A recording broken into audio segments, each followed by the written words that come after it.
घर की औरत पार्ट 3। मीना का घर ठीक से ही चल रहा था। मतलब अब सास और बहू दोनों कमा रही थी, खुद की जिंदगी जी रही थी, मिलजुल कर रह रही थी। लेकिन कहते हैं ना, दुख के दिन नहीं टिके तो सुख के दिन कैसे। अरे मंगलू, कहाँ है? कितने दिनों से गांव नहीं आया माँ की खोज खबर लेने। तभी मीना आ जाती है। अरे दादी साहब, कैसे आना हुआ? बताया नहीं, हम स्टेशन आ जाते। ये बोलते हुए मीना अपनी दादी सास के पैर छूने के लिए झुकती है कि दादी सास जोर की लात मारती है। बड़ी आई, कैसे आना हुआ? मेरे पति का मकान है ये। और तेरे बाप ने क्या दिया जो तू पूछ रही है, हैं? और ये क्या पहना है? न साड़ी न सर पर पल्लू, बात बात पर जबान खुलती है। दादी सास बोलना रोक ही नहीं रही थी। मीना को गुस्सा आने ही वाला होता है कि उसकी सास आ जाती है। क्या बात है मीना, कौन चिल्ला रहा है? मैं हूँ मंगलू की दुल्हन। बहुत चपर चपर कर रही है ये मीना बहू। इसकी जुबान पर लगाम लगवा ले। मम्मी जी, मेरी बहू है, घोड़ा थोड़ी ना है जो लगाम लगवा दूं। तभी वहां मंगलू यानी कि मीना का ससुर आ जाता है और मीना की सास को एक जोर का तमाचा लगा देता है। वाह, जुम्मा 2 दिन हुआ नहीं कमाना शुरू किए, मेरी माँ के सामने होशियार बन रही है। मैंने बुलाया है माँ को, ये रहेंगी तो कम से कम इस घर की औरतें औकात में रहेगी। अरे जब से कमा रही है सर पर चढ़कर नाच रही है। चिंता न कर मंगलू, मैं आ गई हूँ ना। दोनों को लाइन में लगा कर रखूंगी। दोनों बहू ने मेरे मंगलू की जिंदगी खराब कर रखी है। तभी वहां पोता यानी कि मीना का पति आ जाता है। पोता जो कि दादी का दीवाना था। दादी मुझे क्यों नहीं बताया कि आप आने वाले हैं? मैं गांव आ जाता कार लेकर आपको लेने। अरे तू तो जानता ही है, कार में बैठ नहीं पाती। पता नहीं, बहुत दिनों से लग रहा था कि तू और मंगलू परेशान है। आज मन नहीं माना तो आ ही गई मैं। देख, यहाँ आकर पता लग रहा है। क्या पता लग रहा है दादी? यहाँ तो सब ठीक है, किसी को कोई परेशानी नहीं है। क्यों माँ, क्यों मीना, क्या हो गया? इन दोनों को क्यों परेशानी होगी? इन लोगों ने तो परेशान करके रखा है। माँ और मीना के बारे में कैसी बात कर रहे हैं पापा? क्या हो जाता है आपको रह रहकर?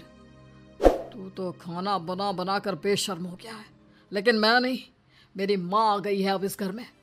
अब यहाँ सब वैसे ही रहेंगे जैसा मैं चाहता हूँ। देख मंगलू, तेरी बहू काम करती है तो मुझे कोई लेना देना नहीं है, लेकिन मेरी बहू कोई दर्जी का काम नहीं करेगी। साफ साफ बोल रही हैं। लेकिन दादी साहब, वो तो बहुत अच्छा बुटीक चला रही हैं।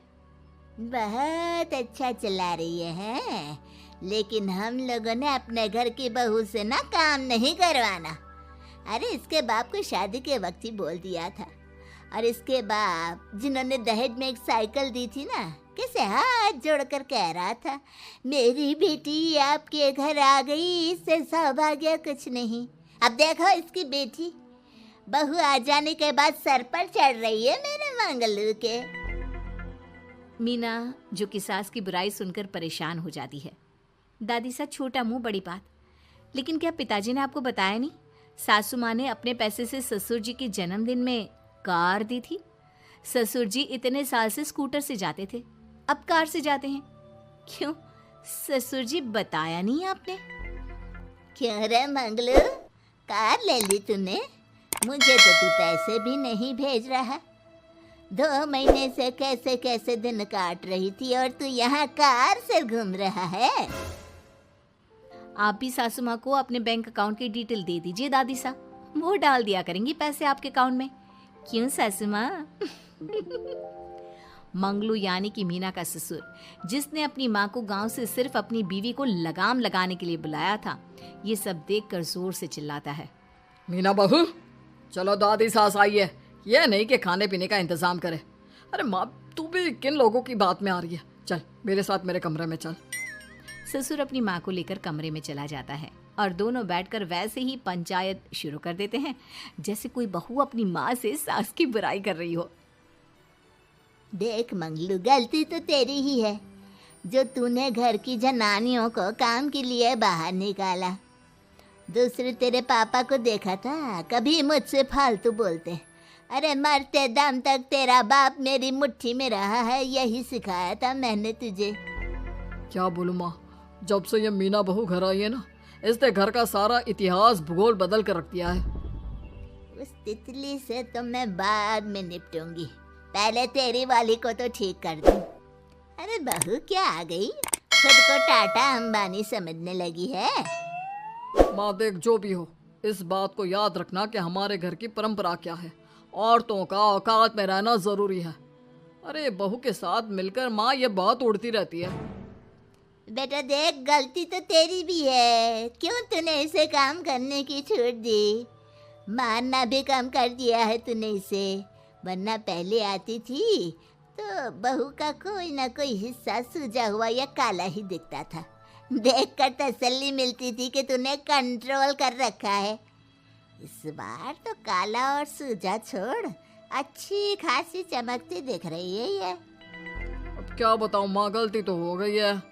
हाँ, वो कार देखकर पिघल गया होगा ना तू। अरे बेटा, औरतों को मुट्ठी में रखा कर। शान की साइकिल ज्यादा अच्छी कुत्ता बनकर कार चलाने से, समझा।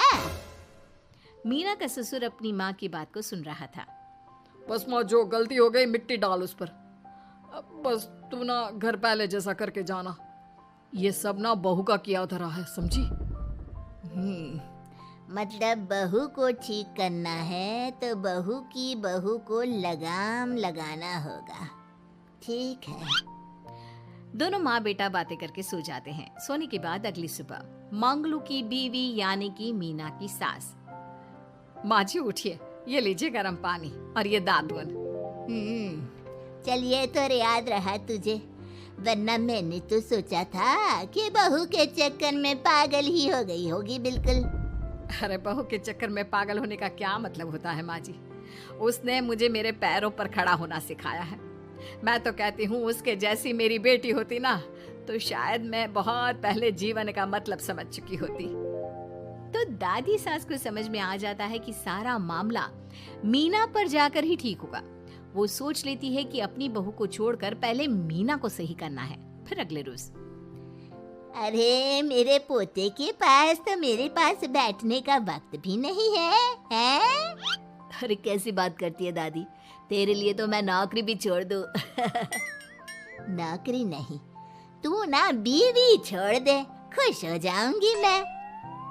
नीरज हैरान हो जाता है कि उसने तो मजाक किया था। दादी ये क्या बोल रही है? कैसी बात कर रही हो दादी, मीना ने तो सारा घर संभाला हुआ है। पहले तो घर गिरा जा रहा था ना। तेरी मीना के आने के पहले ना घर में चूल्हा जल रहा था, ना कोई रोटी खा रहा था, क्यों? नीरज को दादी बीवी के खिलाफ खूब कान भरती है। तू सही कह रही है दादी, औरत पैर की जूती और हाथ की मुट्ठी में ही ठीक लगती है। मीना ने ना सिर्फ घर का माहौल बिगाड़ा, माँ को भी पिताजी की इज्जत करनी छुड़वा दी।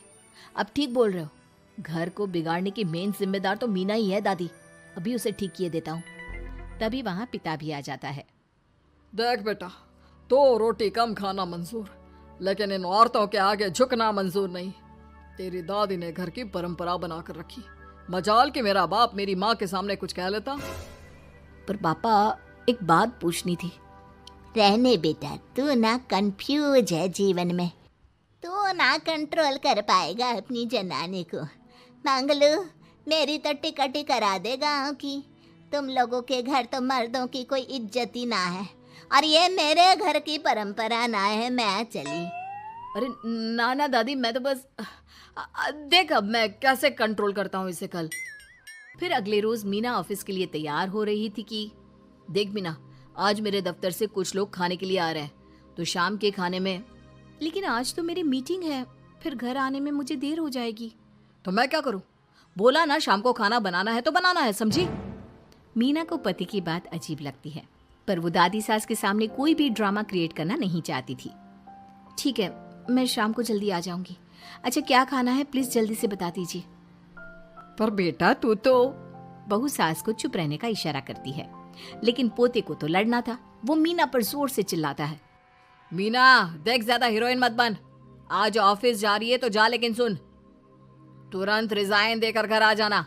ना मुझे तेरी कमाई चाहिए, ना ही तेरी नसीहत। आज से घर में वही होगा जो मैं चाहूंगा, समझी? अरे कैसे लैंग्वेज बोल रहे हो? ये तुम्हारी बोली नहीं है। कौन सिखा रहा है तुम्हें? तभी दादी सास आ जाती है। क्या बोलना चाह रही है बहू? मैं मुन्ने के कान भर रही हूँ, हैं? हाँ, मुझे तो यही लग रहा है, वरना हम लोगों का घर अच्छे से चल रहा था। सभी मिलजुल कर एक दूसरे को इज्जत देकर रह रहे थे। लेकिन अब तभी मीना को उसका पति जोर से डांटता है। सास बेटी बहू की लड़ाई को बर्दाश्त नहीं कर पाती। देख नीरज, बहू को डांटना या फिर बहू के साथ गलत व्यवहार, ये सब मुझसे बर्दाश्त नहीं होगा। वाह रे वाह, सारी जिंदगी जो पति की डांट और मार खाती रही, अब बहू को थोड़ी सी डांट क्या पड़ी, गुस्सा आ गया। हाँ माँ, क्या हो गया? मैंने तो मीना को कहा कि देख नीरज, मेरी बहू को कुछ नहीं कहेगा तू। ये माँ ही होती है जो अपने बेटे को औरतों की इज्जत करना सिखाती है, लेकिन कोई औरत अपने बेटे से बहू को मारना या डांटना सिखाए तो ये शर्म की बात है। मैं नहीं चाहती कि तू औरतों की इज्जत ना करे, जबकि मैं खुद एक औरत हूँ। दादी सास बहू की बात सुनकर शर्म से सर नीचे कर लेती है। सच कहा सासू माँ, एक रानी ही अपने बेटे को राजकुमार की तरह पालती है, जो दूसरी औरतों का सम्मान करे। काश दादी सास भी पिताजी को अच्छे संस्कार दे पाती। मीना की बात सुनकर दादी सास उन लोगों से माफी मांगती है।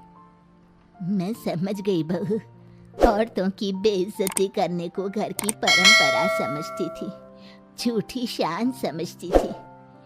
वो सब गलत है। औरतों की इज्जत से घर में माँ लक्ष्मी और सरस्वती का वास होता है। मुझे माफ कर दो।